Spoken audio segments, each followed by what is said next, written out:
chapter 6 and 7, Gideon's the guy who threw out the fleece to decide what the Lord wanted him to do. And then, so he laid out the fleece, and if it's dry in the morning and it's wet all around it, then I'll know it's you. And then like to confirm that he did the opposite the next day, and so God spoke to him. So what we finished with a couple of weeks ago before we had our s'more coffee event, which was an incredible event, and hopefully you came and brought your kids, and we talked about the war that was between the coalition of the Midianites and the Amalekites facing Israel, particularly the northern tribes. And that's the story where Gideon reduces his army from 32,000 men to 300 men. And then they take the lanterns and they take the torches and they yell, and then they defeat the Midianites. And so that's where we left off the story. And so Gideon wins the battle. So after the battle, they chase down the wolf and the raven, which are two of the Midianite kings, and they take their life. And then they are on this victory high, and that's where we're going to pick up in Judges 8. So they experience victory. And so with that in mind, when we take a look at this, you would think that everybody would be supportive of Gideon as a leader since they had this great victory. But as you well know, how many of you have ever, don't raise your hand, but I think you just kind of internally answer me. How many of you have ever experienced success, and then other people that you come in contact with in your world, even family members, they don't celebrate that success with you? And often that can be the case. It can be the case in your family. It can be the case in a church family. It can be the case in our community. So not everybody's always happy because God grants you victory.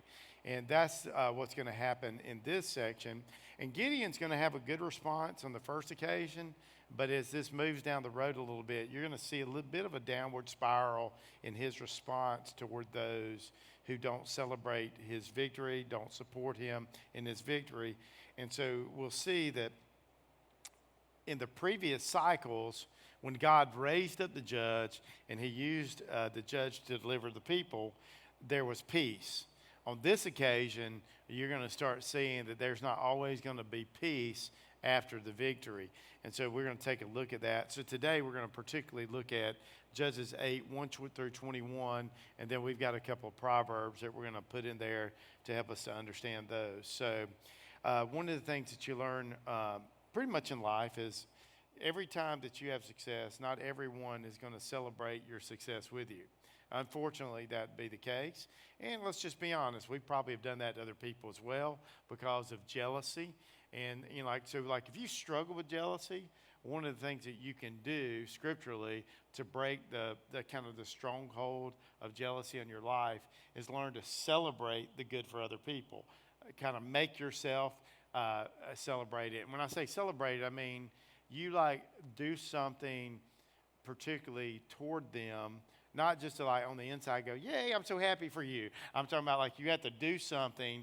For example, you may have somebody that has success and they post it on Facebook or Instagram, and you hit the like button or love button just to make sure that you are kind of working toward that. And so if you learn to celebrate good for other people, it helps to guard your own heart from jealousy.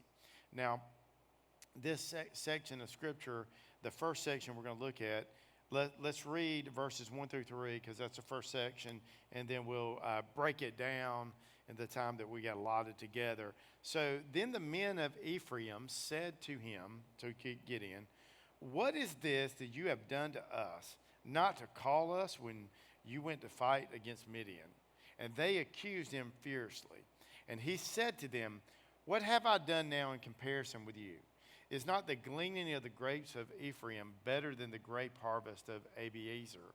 And God has given into your hand the princes of Midian, Oreb, and Zeb, which is the raven and the wolf. What have I been able to do in comparison with you?" And their anger against him subsided when he said this.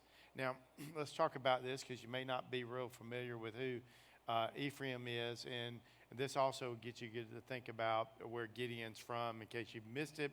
So you'll know. So Ephraim and Manasseh are the sons of Joseph. And these are the two sons. And so basically Ephraim is in this section, probably, I don't know if they're the second largest tribe, but they're a large tribe. They're definitely the largest tribe in the northern part of the kingdom of Israel. So like they're not bigger than Judah, but Judah's in the south. So they're a large tribe, and so they're a powerful group. They're a powerful tribe. And if you remember back to chapter 6, verse 15, and I'll just read it to you real quick. Manasseh is not a strong tribe. If you remember when the Lord approached, the angel of the Lord approached Gideon, in verse 15, he said to him, and he told him what he wanted him to do. He said to him, "Please, Lord, how can I save Israel? Behold, my clan is the weakest in Manasseh, and I'm the least in my father's house." So he's basically saying, I don't know if you're who you're talking to, you understand, but I'm like, we're a bunch of losers, a long line of losers, and like my clan in particular in the tribe is at like the bottom of that clan, like loser tribe. Like we are not, I think you got the wrong guy. And so Manasseh is seen as this group that is not very strong. Ephraim is sort of the big brother. And so you see that this is the way that they are communicating with each other. So this goes all the way back to Genesis. So when Joseph gets Jacob to bless him, he blesses Ephraim and he doesn't bless Manasseh. And so Ephraim becomes such a powerful group to kind of help you to see. So like when they started the capitals of Israel, they both started in the territory of Ephraim. So at Shiloh, at Bethel, those are all located within their tribal region. So let's go to the text now and take a look at it. So the men of Ephraim said to him, "What is it that you have done to us, not to call us when you went to fight against Midian?" So Ephraim says to Gideon, who is from the tribe of Manasseh, "What is it you have done to us that you would not call us to fight?" So Gideon gets what is called feed smacked. You ever getting feed smacked? Feed smacked is feedback that smacked you in the face. It's negative criticism. It's harsh feedback. And so let's say this about feedback. There's always feedback, and it ain't always positive. And it always is not always delivered in the most kindest manner, we'll say it that way. Anybody experienced any feed smack before? It's like, it's feed smack because it's really unexpected, it's harsh, it's critical. And so what Gideon gets surprised with is he gets this feed smack. It's harsh and negative criticism. It's unexpected. And so you get negative feedback. Matter of fact, I have a book in my office because the nature of my job, I get a lot of feed smack, right? As a nature of leadership, pastoring a church, if you're the president of a company, you're going to always have feedback. And so it's not always going to be the feedback you're looking for. So sometimes it's going to be negative feedback. And so he gets this feed smack in this section. And so what Ephraim is doing is making a heated accusation against him in particular, and Manasseh in general. And so if you didn't understand the question they asked, let's go back to it. So what is the question that they ask of Gideon? What is it that you have done to us not to call us when you went to fight against Midian? Now, when you first read that question, how do you read it? Now, you may read that question and go, well, they're just asking a question, what is it you have done to us? But, it's a different question when you put to us. So at that point, this question is what? It's accusational. What have you done to us not to call us when you went to fight against Midian? And so just in case you don't understand the nature of the question being accusational, the narrator writes it in for you just to be clear. What does he say? He says, and they accused him fiercely. So this wasn't a light accusation. What is this? It's a heavy, heated accusation. So they're making an accusation against him. When you decided to go to war, and we're the big brother, and we've got the big biceps, and we're the warriors, you didn't even think to call us before you went into the battle. And so you just neglected to make us a part of it. And if you know this story, they are implicating Gideon with guilt that he didn't want them to be involved in the fighting. So here's the question. Did Gideon call them into the fight? No, but yes. He called them on the back end, and he didn't call them on the front end. So not at the beginning, but at the end. And I'll show you, just so everybody's on the same page. Let's just kind of jump back in the previous story to chapter 7, verse 24 and 25. Here's what it said. Gideon sent messengers throughout all the hill country of Ephraim, saying, come down against the Midianites and capture the waters against them as far as Beth-barah and also the Jordan. So all the men of Ephraim were called out, and they captured the waters as the Beth-barah and also the Jordan. And they captured the two princes of Midian, Orb and Zeb, the raven and the wolf, and they killed them at the winepress of Zeb, and they pursued the Midian, and they brought the heads of Orb and Zeb to Gideon across the Jordan. So this is on the back end of the war. If you go to the front end of the story, what you find out is Gideon didn't call them to the battle. He calls the other tribes in the north, but he doesn't reach out to his big brother. And so when the Midianites get on the run after they surprise attack them, that's when he calls them to help, and they join into the fight. So if Gideon called the other tribes, then why didn't he call Ephraim? The text doesn't say exactly why he didn't. It just tells you that he didn't call them at the beginning. But we can get some insight to this if we go back to the previous chapter in the story, which is verse 34 and 35 of chapter 6. And this is what it says. But the Spirit of the Lord clothed Gideon, so God was working on him, sounded the trumpet, and the Abiezrites, which are his people, were called out to follow him. And he sent messengers throughout all Manasseh, his people, his tribe, and they too were called out to follow him. And he sent messengers to Asher, Zebulun, Naphtali, and then he went up to meet him. So when the Lord had moved him, he called who the Lord showed him to move.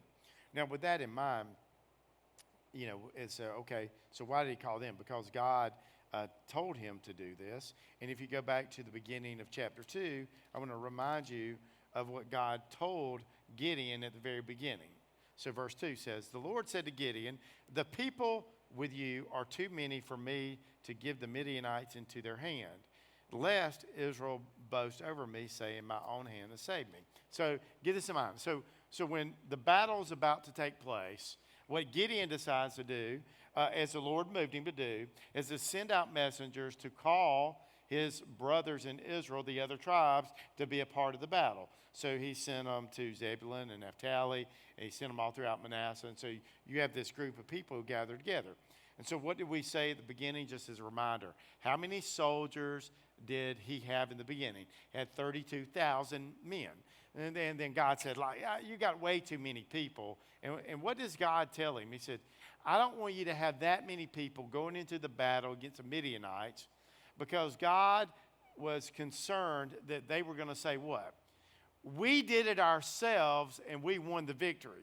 In other words, they were going to take credit for themselves and not give credit to God. So what God said is, we need to thin the ranks. And so he said, let's do this. If you're afraid to go into the battle, here's what I want you to do. I want you to head on home. And so Gideon dismissed 10,000 of the soldiers. And then he said, I want you to take them down to the river, and I want them to drink from the river. And they had this little test. Remember, the ones who lifted up the water to their mouth, I want you to keep those guys. And the ones who get down on their hands and knees and they lap like a dog, you got to send them home. And we called the first group cowards. We called the second group the careless. Because the people who were careless, they took their eyes off the enemy. They were so consumed with nurturing their flesh, they took their eyes off the enemy. And so God says, those guys got to go. And so he sent them home, which left him with 300 men. Now, so in understanding the size of Ephraim, I think it'd be important to ask the question. So why did Gideon not call them? Well, one, it seems like God didn't tell him to call them. And this perceived pridefulness, because do you pick this up with Ephraim and their response to Gideon, that their ego has been hurt, that their pride has been trespassed. And so God's concern was that they would say itself. So like if Gideon would have called to Ephraim and said, hey, big brother, can you help us? How many men do you think they actually would have had? Like they had 32,000 and God said that was way too many. So if you call this big tribe, how many are you going to get? Well, you're going to get several more thousand. If those tribes are small and this tribe is big, I mean, it may be double the amount. So God then would have to weed them out. But if they had 60,000 men and Ephraim went and won the battle, what do you think they would have said? We won the battle. And God's concern is always about who's going to get the glory. And so I think that's really one of the reasons that God knew their posture as their pride, and they were left out because God was concerned that they would think that they won the battle on their own and they didn't need God. And so God often puts us in a position where something that we can't do ourselves and that we will need his help so that we know that he is the one who gives us success. And so in this occasion, I think that's the case. Let me give you the second reason I think that Ephraim wasn't involved. It's that their pride would be manifested in their unwillingness to follow Gideon. The big brother would not want to follow the little brother. That there seems to be this idea that they would not want to submit to him from the very beginning. So if I were to ask you, just as a human, do bigger brothers want to follow smaller brothers? No, they don't. They get really offended. You could even say, anybody who's a firstborn does not like taking orders from the secondborn, the thirdborn, the middle child, the baby of the family. That's usually not taken very well. And in this case, I think it would be the same case. Because people who are prideful and get their feelings hurt because their ego doesn't get stroked, they're not usually people who follow well. I say this all the time when I talk to people about leadership. If you want to know who will lead well, just watch and see who follows well. If you don't follow well, you won't lead well. And that's why I always say, Jesus is the greatest leader that there has ever been, that there will ever be. And the reason I say that is because he is the greatest follower. Jesus never sinned. He was never disobedient to his Father in heaven. So therefore, he earned the right to save our souls. He was perfect in all of his ways. So he was a perfect follower, so he's a perfect leader. And if you want to be a better leader, then you got to be a better follower. And if you don't ever learn to follow, then you're probably not going to be a good leader. So it's important, and I think if pride is in the picture, you will always have difficulty leading because you will always have difficulty following.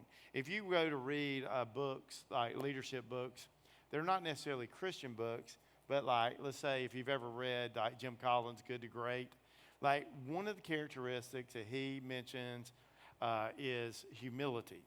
Humility is key to being a great leader. Once again, Jesus is the person we're talking about.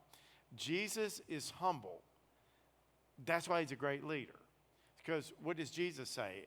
In Mark 10:45, I didn't come to serve, but I come to serve and to give my life as a ransom for many. So if you're going to be a great leader, especially in the kingdom of God, guess what you got to be? You got to be a person who has humility.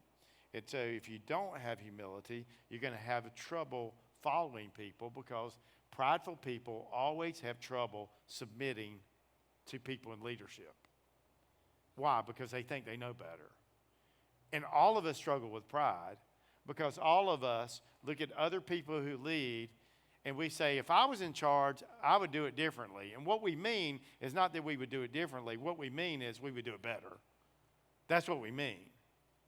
That's what different means. We're just trying to be nice when we say it. And so it's important for us to understand the role that pride and humility play in leadership. So, quick application, just for us all. Do you ever have trouble following others in leadership positions? If you do, it's probably because you struggle with pride. This guy right here, I struggle with that. The older I get, the more experience I've got, the more I struggle with it. And so it's a hard thing to overcome. To humble myself and let other people lead is really difficult. So it's important that we understand this. So we're going to get into Gideon's response. Gideon's going to have some responses to people who have issues with him and his leadership and his success. And I think there's a lot of things that we can learn from that in the time we have allotted. So here's verses 2 and 3. And so they're fiercely accusing him. And he said to them, "What have I done now in comparison with you? Is it not the gleaning of the grapes of Ephraim better than the grapes of Abiezer?" So the grapes of Ephraim are their tribe and where they live versus Manasseh's tribe is where he lives. God has given into your hands the princes of Midian, and he describes that. And so he continues this talk, and then it says, and their anger subsided. So how do you handle someone who's gotten their feelings hurt because they didn't get the credit, or they didn't get the opportunity, or they got their ego hurt because you didn't ask them to do it? Anybody ever experienced that situation? Don't raise your hand. Of course you have. You've been involved with somebody who got their feelings hurt because they didn't get the first call. Now, what he does in this text in terms of communication, and because a lot of my job is communication, so I study communication quite a bit and how we speak to one another, particularly in preaching, I'm always like looking at sentences.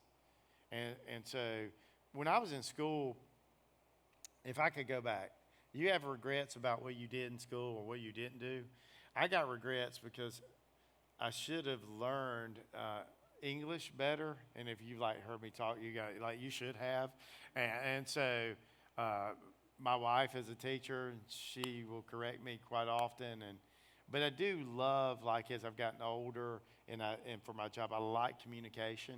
Matter of fact, when Cameron, my youngest, decided, so he was switching from physics and to communications, and the Lord called him to do ministry. So we had this conversation. He said, "What would you study?" I said, "Well, I would study either business or communication, because you're going to need both of those skills. You can go to school later and you can study on your own the scriptures, but there's communication skills, because my job is a lot about communicating with people." And so when you get to this text, so how I read a lot of the text is so how did he communicate with them? So I want to show you a couple things that I think will help you in relationships. And we're just not going to have time. I could spend a lot of time on this, and I'm probably going to spend way more time on this than I probably need to, because we're already 25 minutes in and I'm just getting to this. But if you come on Wednesdays, that's the case, so don't be surprised. And then we'll, kind of speed up toward the end because I'll be out of time. But I want you to watch what he does. So number one, Ephraim is what? Highly emotional, heated. So when you're dealing with somebody who's angry, what do? If you get emotional like they're emotional, that's going to be a fight. And so what we don't want to do is we want to avoid that fight. And later, he's not going to avoid the fight. So, because he's going to have some people that they communicate and he's going to get angry. But in this one, he actually does a really good job of it. So in these 4 sentences, he's going to address the big brother emotionally. He's going to pay attention to why they're emotional. He's going to understand how they're communicating with it. So he's going to show empathy toward them. He didn't get emotional in this text, but he addressed their emotions. If you want to be a great communicator and you're talking with people interpersonally, or if you've got to work through some issues, when you get emotional, you're going to lose. So you got to keep the emotions down and under control so that you can think clearly. Because the moment you get emotional, your mind's going to get clouded. So what he does here is I want to show you this text. Proverbs 15, chapter 1. So this is what it says. A soft answer turns away wrath, but a harsh word stirs up anger. Have you found that to be the case? And so let me walk you through that proverb, because you're going to see it play out in this text. Soft there means tender or gentle. So we could say it, A soft answer or a gentle answer or a tender answer turns away wrath. It keeps people from going crazy on you. So how do you want your conversations with other people to go? That's the question. It's like, what is your end game when you communicate with people and you have a conversation? Do you want to stir it up or do you want to bring it down? My hope is that you want to bring it down. Like, you probably have learned, like, especially if you have siblings, you know how to press their buttons to make them mad. Anybody know how to do that? You know exactly what to say to stir them up. So that's usually pretty easy for us. Where we struggle is, how do I bring another person down when they're heated? And so that's what we want to talk about. So the way you answer a person, like when they ask you a question like this, will either take it down a notch or it'll take it up a notch. And it's important that you understand which one you're doing in the moment. If you get emotional, I can assure you you're going to take it up a notch. So a soft answer is reflective, and a reflection is considering someone else's feelings. So the word for reflection means to almost bend backwards. So like when you look in a mirror, it reflects, bends it backwards to you. So in your communication, you want to be a mirror. As a matter of fact, in communication, there's a technique that is used called mirroring. So it's when you repeat what the other person said. So typically, one of the people I listen to, this guy named Chris Voss, says that you mirror people by repeating their last words. So if you give me a sentence, I'll repeat the last three words that you say so that you know that I'm listening to you, and then you will respond by explaining yourself more. And so you use mirroring to get people to talk. So when you mirror people, they know that you're listening to them because you're able to repeat what they said. And so mirroring is an important part of communication and effective communication. And I want you to notice in the text, so let's go to the question. What do they say? What have I done? They say, what is this that you have done to us? So that's what they start off the question with. What is this that you have done to us? And he mirrors that statement, not perfectly, but he reflects it back to them. And here's what he says: what have I done now? So in other words, he addresses what they said to him. He reflected it back. He mirrored it. It's a soft answer. It's a gentle answer. It's a tender answer to say, I hear you. And so Big Brother says, what is this that you've done to us? So it's an accusation. When people communicate with you and they make an accusation toward you, what do you do in return?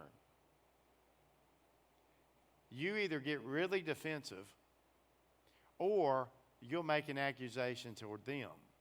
He doesn't do that. He uses a gentle, soft, empathetic answer toward them. And he says, what have I done now in comparison with you? So what does he do? He asks a rhetorical question. But what he's doing is he's reflecting back what they said. So he's trying to make a point. He's doing it in a soft manner. And so he's using mirroring as a conversational tactic. So he repeats it back. So Gideon was mirroring their statement. And by doing so, he's acknowledging that there is no comparison between what Manasseh's able to do and what Ephraim's able to do.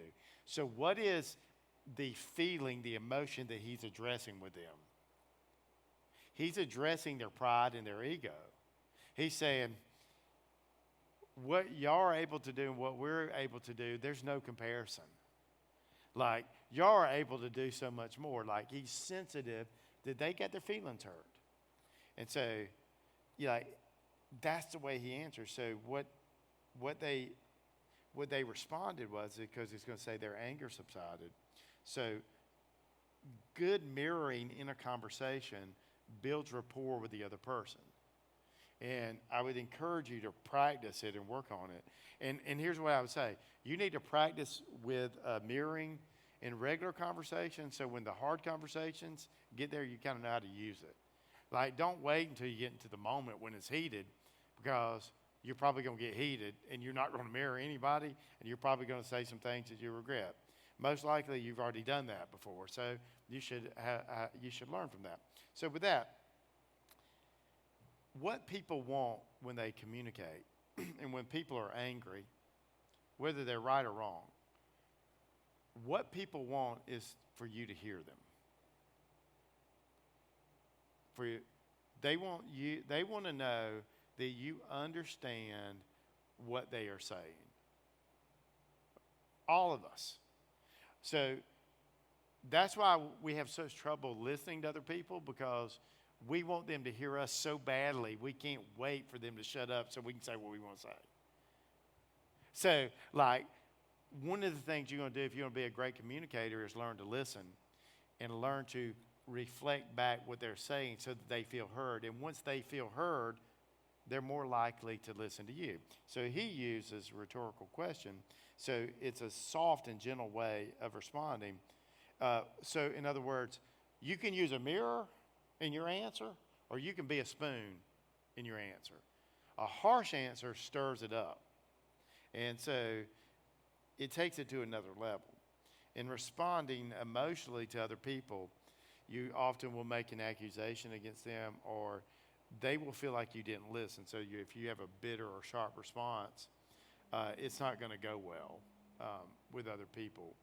So he uses in this section 2 rhetorical questions that try to persuade them to the point that he doesn't think that he's better or his people are better than they are. Listen to what he says. What have I done now in comparison with you? Is not the gleaning of the grapes of Ephraim better than the grape harvest of Abiezer? The rhetorical question is, what? The answer is, what have I done in comparison with you? Nothing. Are your grapes not better than our grapes? Like, isn't it bigger? Don't y'all make more, like the size of them? And then I want you to notice what he does. He says, God, so he's giving God credit, so he's not lying to them. But he is using flattery, by the way. But he says, God has given into your hands the princes of Midian. So what's he doing? He's giving God credit, but at the same time giving them credit. In other words, at this point, he's not consumed with getting the credit himself, although he should get the credit because he led the battle. He got the Midianites on the run, and then he called them and got them in the battle. But he's saying, like, y'all got to finish the job. Like, y'all got in on the victory with me because you caught the 2 Midianite kings. You killed them. God gave them into your hands. You used your strength and power to help us win the victory. So we talk about this a lot at our church. There's no limit to what can be done if we care that God only gets the credit. That doesn't mean we can't give credit to other people. And for you to be successful, guess what? You have to have other people around you. Grace Point, in the successes that we've had and the great things that are being done here, it's done because we have great people. It's not me. I don't do most of the stuff here. Now, when it was small and we started, I did a lot more stuff. But we have great people, and people need to get credited. And so Gideon gives them some credit here, and he doesn't give them a sharp response or a hard response. He says, God used your power in your hands to help us catch the raven and the wolf, and he gives them credit. And so what he does is he defers credit to them. Does Gideon deserve credit here? Answer, yes, he does. He's the general. He's the judge. He deserves the credit. But people who are great leaders, when they're great leaders, what they do is they use deference. And they don't insist on deserving the credit. They give it away. And so he gives it away. And when he does, that's why it says, and their anger against him subsided. So anger is like a flooding river. So we got the rain going right now outside. It's pouring down. And when the rain comes, the river swells and it goes over the banks. And he's saying, like, anger is kind of like that, right? Like, the more you get of it and it's starting to pour and pour and pour, it begins to go over the boundaries of the banks. And when it starts going over the boundaries of the banks, it starts being destructive and ruining things. And so one of your goals when you communicate with people is to address them emotionally, because you don't want their anger to go over the bank. So your goal in your communication should not be to turn it up with a harsh answer, but to turn it down with a gentle answer, so that their anger gets back in with the banks, and then you can have great communication. Because people don't make great decisions or build great relationships out of anger. James chapter 1, verse 20. Let's put that on the screen. It's a good text for this. Here's what James writes. For the anger of man does not produce the righteousness of God. In other words, you getting angry. Now, Paul says in Ephesians, be angry, don't sin. So you can get angry. What do you get angry about? Let's go over this quick. You get angry about what God gets angry about. That's justifiable anger. But in your anger, even when it's holy anger, you got to be careful that you don't sin. And the problem with anger, even when it's holy anger for us, is our holy anger will lead us, because in a little bit we're going to see Gideon get angry, will lead us down a dark path, because we don't control our anger very well, and our anger controls us, and we end up doing things that we should not do. And so what the text says is, your anger is not going to produce the character of Christ in you. So in other words, what is righteousness? Righteousness is having the character of Christ. So you're not going to have the character of Christ in being angry, even when you have a right to be angry. So let's be careful with our anger. So let's read the next section. This is verses 4 through 9. And Gideon came to the Jordan, he crossed over, he and the 300 men who were with him, exhausted yet pursuing. So he said to the men of Succoth, please give loaves of bread to the people who follow me, for they are exhausted, and I'm pursuing after Zebah and Zalmunna, the kings of Midian. So these are two other kings. And the officials of Succoth said, are the hands of Zebah and Zalmunna already in your hand? Have you captured them, that we should give bread to your army? So Gideon said, well then, the Lord has given Zebah and Zalmunna into my hand. I will flail your flesh with thorns of the wilderness and with briars. And from there he went on to Peniel, and he spoke to them in the same way. The men of Peniel answered him as the men of Succoth answered. And he said to the men of Peniel, when I come again in peace, I will break down this tower. So let's talk about what happens in this section of the story. So Gideon is in the pursuit of these guys. He crosses over the Jordan. He's got his 300 guys. Really it's become like his private army. And they're pursuing these two kings. So what is the condition that Gideon and his men are? They've been going after these guys hard. They're tired. They're exhausted. And they're hungry. What are you like when you get tired, exhausted, and hungry? Emotional. Y'all seen the Snickers commercial, right? And so you get hangry. And so what's going to happen in this text is Gideon is not going to get the response that he wanted, that he feels like he deserves. And this time, he's going to have a pretty nasty response. He's going to have a pretty harsh response. And this is not going to go well. And so Gideon goes to Succoth. Succoth is the word that you get tabernacle or booth. There's a festival, the first Jewish festival of the year is the festival of Succoth. It's the Feast of the Tabernacles. And so this city is named after those booths. And then, so it goes to this city. It's in the tribal territory of Gad. And so Gad is actually closer to the Midianite territory than it is most of Israel. So they've had a relationship with the Midianites. And so this is probably a little political for them, because their question is, why are we going to feed your guys when you don't have their kings in hand? So you know what their concern is, right? If we help you and y'all don't capture their kings, and their kings regroup with their army, and they find out we helped you, what are they going to do? They're going to retaliate on us. They've already oppressed us for 7 years. What do you think is going to happen when y'all are on the other side of the Jordan and we're over here by ourselves? So their response is, y'all got them captured yet? You don't got them captured yet. I don't think we're going to be able to give y'all any bread and give y'all any help. So when Gideon hears this, he gets pretty ticked off about it. So he doesn't give them, in this situation, the same grace that he gave his bigger brother. And the question that these leaders in Succoth really had a problem with is they were ungrateful and they were fearful. So they were ungrateful for the victory that Gideon already won, but they were also fearful of the Midianites' response if they, came back. So the ingratitude for the win and the fear of the Midianite retaliation gave them the reason why they shouldn't help their brothers. And so their response didn't set well with Gideon. So he said, I like how he says it because this will tell you. So Gideon said, verse 7, well then. You ever said that to somebody? Well then. And when you say well then to somebody, what do you mean? I got you. And so what he said is, I'll tell you what's going to happen. I'm going to go capture these kings, and when I come back here,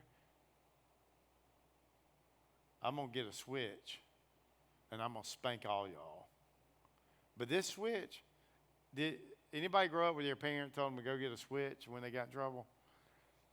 Did you ever go get one with thorns on it? No. But he's like, we're going to get a switch, and that switch is going to have thorns on it, which would be rough. And he said, when I come back here, I'm going to flail your flesh. Is Gideon mad? Gideon's mad, so his anger is a problem here. And then he goes to the next city, which is Peniel. Peniel is an interesting city because it's the place where Jacob wrestled with the stranger identified as an angel. Well, he wrestled all night with him, and then at the end, the angel touched his hip and threw it out of socket. He called that place Peniel. So this is the place where that city is. And so he goes to them. They give him basically the same response. So his response is, when I come back here, I'm going to tear your tower down. Towers were used as a defense for the city. So they would go up in the towers, and they had watchmen who would look out over the area to look for the enemy who was coming. And so what he says, I'm going to tear down your fences. You think you were afraid, but you're really going to be afraid because I'm going to tear down your defenses. And so that's his response to them. And so let me give you a couple quick thoughts about the soft answer he gave to his bigger brother, Ephraim, versus the harsh one to these two cities. I think the reason is, number one, is the size and the strength of the groups made him respond differently. And what I mean by that is, I think Gideon was well aware that if he said that to his bigger brother, what was going to happen? He's going to get his tail whooped. And so I think that may have restrained him, so he gave a soft answer instead of a harsh answer. So with these smaller cities, I think he had the boldness to say, I'm going to whip y'all's tail when I get back for not helping me. And then I'd say the second thing is the state that Gideon and his men were in with being fatigued, exhausted, and hungry. Because when you're in that state, you don't usually respond well to people. And that's what those Snickers commercials are ultimately about. Because they get a Snickers bar, man, their whole demeanor changes. Then they give soft answers instead of harsh answers. You didn't know Snickers was trying to teach you a proverb in the Bible, did you? So I think this is why his response with this. And if you think about your life, when you are burned out, they're burned out. They've been chasing. When you're burned out, you're more likely to burn others. When you get burned out, exhausted, tired, and hungry, you don't get in a good mood, and it doesn't take much to trigger you, and then you burn people with your words and actions. So be careful in the moments when you're burned out, because those are weak moments, and those are the moments when we just burn bridges. And basically what Gideon does here is he burns a bridge. He burns two of them. So let's read on and see what happens. He says, now Zebah and Zalmunna were in Karkor, and nobody really knows exactly where that is. with their army of about 15,000 men, all who left the army of the people of the east. For there had fallen 120,000 men who drew the sword. So they had lost, they were down to, so they've lost, let's say, calculation, 89% of their army. Like, they've been devastated. So in Gideon went the way of the tent dwellers. So he found where the nomads went, and he followed them. And he went east of Nobah and Jogbehah and attacked the army, for the army felt secure. So the army had gotten to a place that they felt secure, and he ambushed them. And Zebah and Zalmunni fled, and he pursued them, and he captured the two kings of Midian, Zebah and Zalmunni, and he threw all the army into a panic. So what Gideon did, he took his 300 men, and he snuck up, he ambushed them. They already are defeated people, so they fled, the kings fled, and so he captured them. Then Gideon, the son of Joash, returned from the battle by ascent of Heres, so he started to come back. And he captured a young man from Succoth, and he questioned him. So he did an interrogation. So he captured this guy, and he said, I'm going to do an interrogation of this guy. I want y'all to hold him. And so he said, I want you to write down for me the officials and the elders of Succoth. Because what has Gideon done? He went and captured the kings, and now he's doing what he said he was going to do. He's going back to their city, and he says, I want to know who the leaders are who rejected helping us. They were afraid of the Midianites, but now he's saying, I'm coming, and you need to be afraid of me. This is quite a switch from the Gideon that we first were introduced to, because success can go quite to your head. So he writes down the 77 men. And he came to the men of Succoth, and he said, Behold, Zebah and Zalmunni, about whom you taunted me, saying, Are the hands of Zebah and Zalmunni already in your hand, that we should give bread to your men who are exhausted? And he took the elders of the city, and he took thorns of the wilderness and briars, and with them taught the men of Succoth a lesson. He switched them. Like, he literally took the 77 leaders and he spanked them with switches with thorns on them. This is pretty brutal stuff. This is like, in the New Testament, you have a cat of nine tails that you get whipped with. It's not quite that bad, but like, these guys get a beating. You know, the text is funny because it said he taught them a lesson. Just like when, you know, your mom said, go get me a switch, she's going to teach you a lesson, right? And so that's what he seeks to do. Now, Gideon captured this young man. And so I want to, before we look at this proverb, because I want to show you something, watch what he does with Peniel. So I want you to watch. This is going to increasingly get worse. And he broke down the tower at Peniel, and he killed the men of the city. Gideon was in battle with the Midianites, who were the enemies. And now he's turned against his own people. The oppressed Gideon has now become what? The oppressor. And the reason he's gotten there is because he did not control his anger. He let it go to his head that he didn't get what he deserved. And that's really what makes us angry most of the time, isn't it? We don't get what we think we deserve, so we justify doing wrong to other people. So what he does is, this is Proverbs 29:11. Look at this verse. A fool gives full vent to his spirit, or to his anger, but a wise man quietly holds it back. Letting your anger out is not a way to deal with your anger. When you let your anger out, like you vent it, the thought is if I just let it out and I get it out of my system, you know, I'll feel better. But the truth of the matter is, the more you let it out, the angrier you will become. You have to squash it. So like we talked about, how do I deal with jealousy? Well, I celebrate the good of others. So here's a question for you. How do you deal with anger? Scripturally, the antidote for that. Antidote for jealousy, celebrate. Antidote for anger, forgiveness. Grace. You give others what they don't deserve. So if you're going to kill the anger in your heart, you got to show people grace. If you don't do that, it is like cancer, and it will make you bitter, and you will become brutal with people, just like Gideon did. So in this text, now that Gideon is in charge, he's not very gracious, and especially to people that he knows he has power over. And so it takes over him. So you will either control your anger, or your anger will control you. So if you don't learn to control your anger, so fruit of the Spirit, self-control, that's like the last one, you learn to control it so that you can be gracious with other people. The angrier we get, the more certain we are right, and the more aggressive we get. That's why you have to get control of it. So a fool gives full vent to his anger, but a wise man quietly holds it back. So what is the difference? Both the wise man and the fool get angry, but how they handle their anger is the difference. And so the fool lets it go. The wise man dams it up. He shuts it down.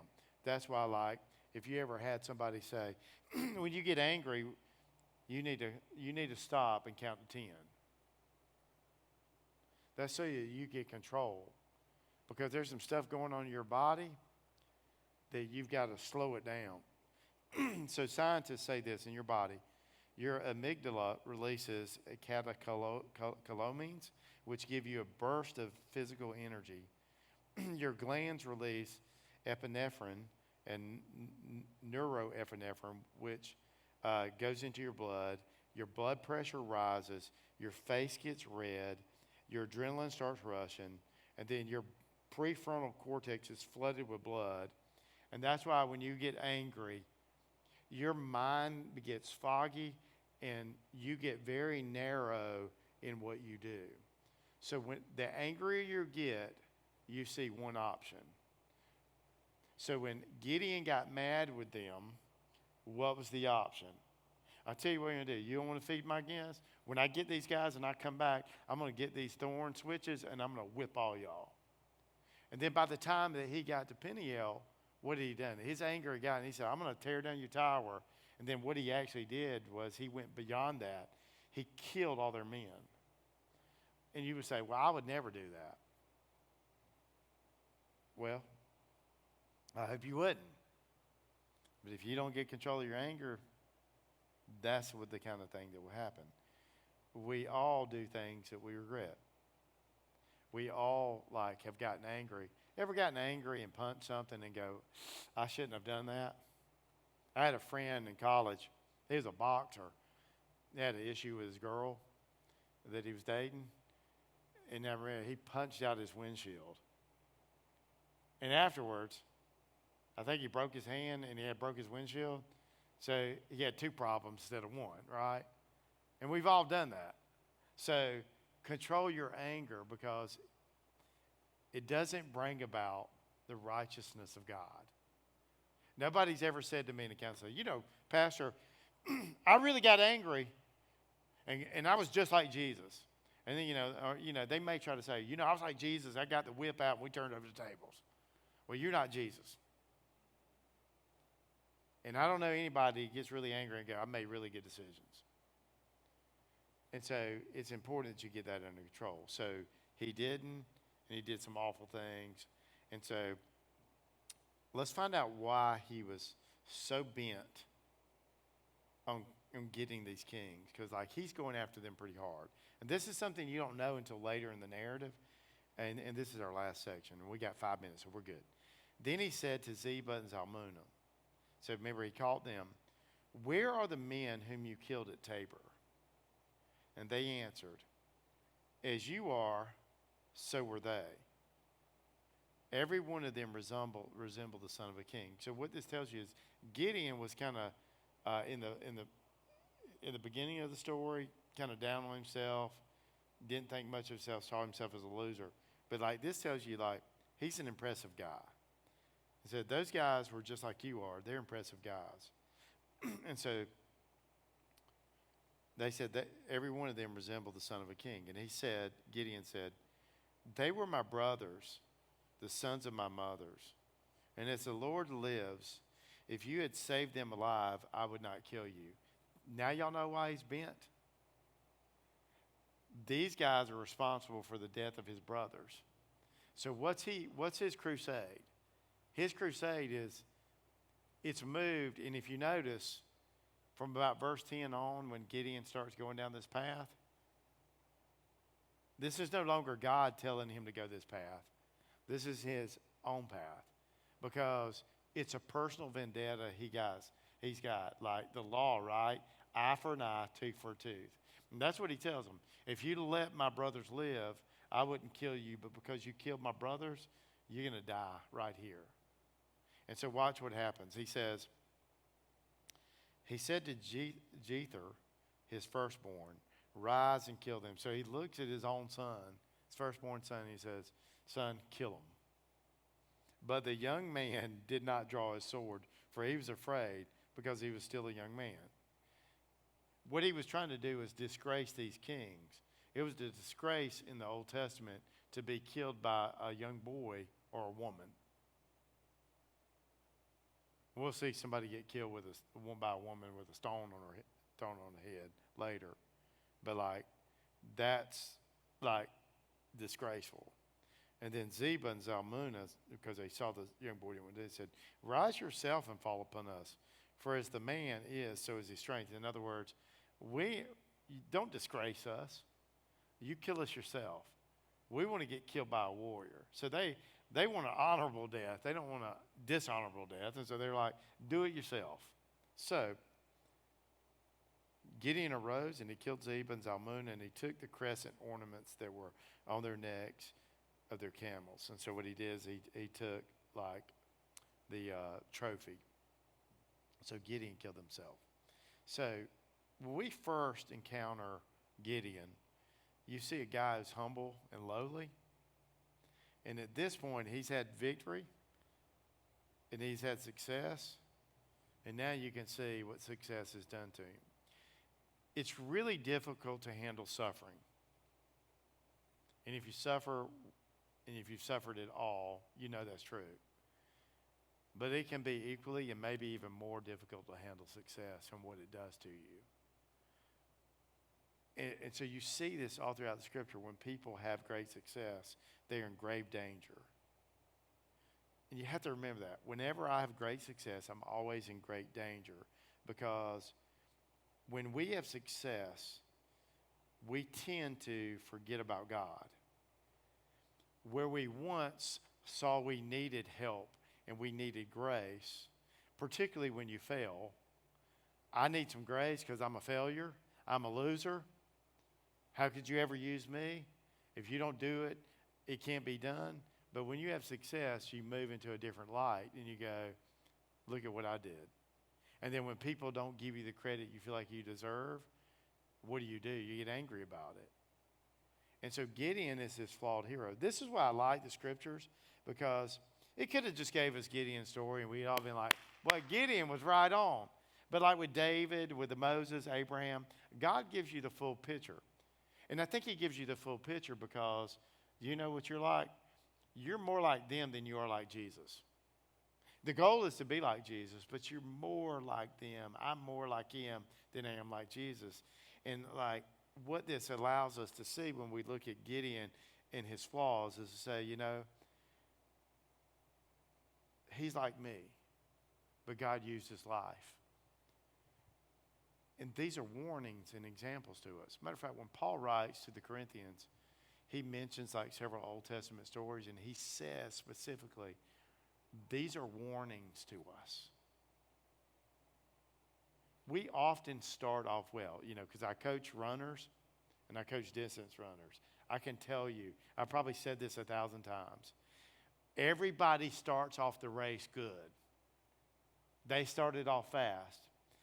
But in mile 2 and in mile 3, and that race gets longer,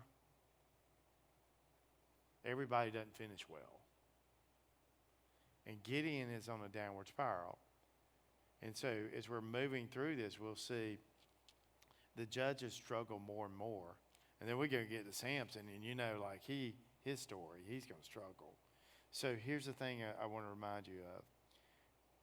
Grace makes you successful. Gratitude is your recognition that your success comes from the hand of God.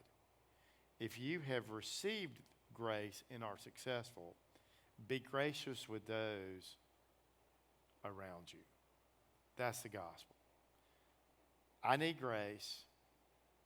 When I have it, I show gratitude, and I give it to other people.